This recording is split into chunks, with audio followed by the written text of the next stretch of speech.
आंखें खोलीं, आसमान से अनगिनत राक्षस नीचे गिर रहे थे और पूरी सड़क लोगों की खौफनाक चीखों से गूंज रही थी। और मेरे कमरे में जू नियाओ मेरे बिस्तर पर बैठा था और मेरे शरीर पर गेम वाले सारे हथियार और कवच पूरी तरह से आ चुके थे। इस वक्त मुझे अपने पूरे शरीर में एक असीम ताकत का एहसास हो रहा था। आखिरकार यह पल आ ही गया। मेरी नजरें मेरी सोसाइटी के आसमान पर टिक गईं। वहाँ एक खूंखार राक्षस पागलों की तरह तबाही मचा रहा था। गेम में तो यह सिर्फ 65 लेवल का मॉन्स्टर था, लेकिन असल जिंदगी में यह किसी भी घर को पल भर में मलबे में बदल सकता था। ठीक उसी समय मेरा फोन बज उठा।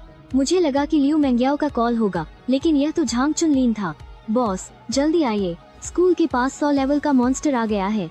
मैं तो नाइट हूँ, शायद इसे नहीं रोक पाऊंगा।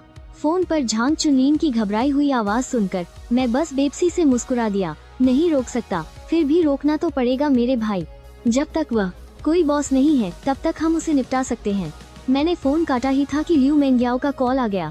अचानक आई इस कयामत ने उसे भी बुरी तरह डरा दिया था। वह मिलिट्री बेस में रहने वाले अपने दादाजी के लिए बहुत परेशान थी और मैं बस उसे यही समझा सकता था कि वह कहीं बाहर न निकले और मेरे आने का इंतजार करे, क्योंकि पूरी ब्लू स्टार पृथ्वी का भूगोल अब भयानक रूप से बदल चुका था और शहरों के बीच की दूरियां भी बढ़ गई थीं। पुराने नक्शे अब बस रद्दी के कागज बनकर रह गए थे। यहाँ तक कि आसमान में मौजूद सैटेलाइट भी तबाह हो चुके थे। गनीमत है कि लियू मेंग्याओ मेरी खरीदना सच में मेरे बहुत काम आया।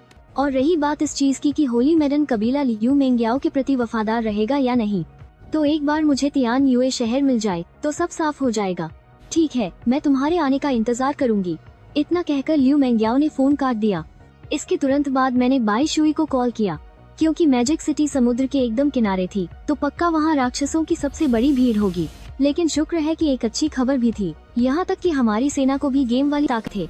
बस यहाँ का मामला निपट जाने दो, फिर मैं और लियू मेंग्याओ तुमसे आकर मिलते हैं। बाई शुई को ये बात समझाकर मैंने जोरदार लात से खिड़की तोड़ी और बिल्डिंग से बाहर छलांग लगा दी और सीधे सोसाइटी के बाहर जाकर उतरा।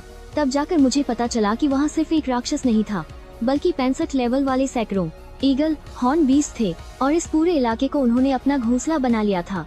हर तरफ लोगों की